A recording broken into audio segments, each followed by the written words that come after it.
property that we purchased is abandoned farmland, probably about 40 years now, so it's mainly comprised of shrub, they refer to it as.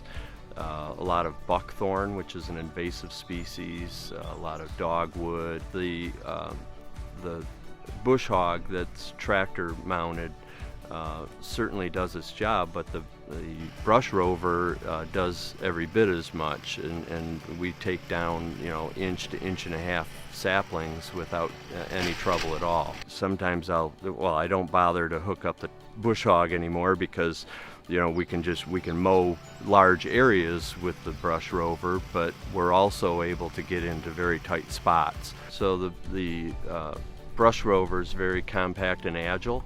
I'm able to, if I have an existing tree that I've planted, I'm able to pretty much cut within 6 inches of that tree all the way around it with just a quick, couple quick turns. Also pretty impressed with the terrain that it will cover.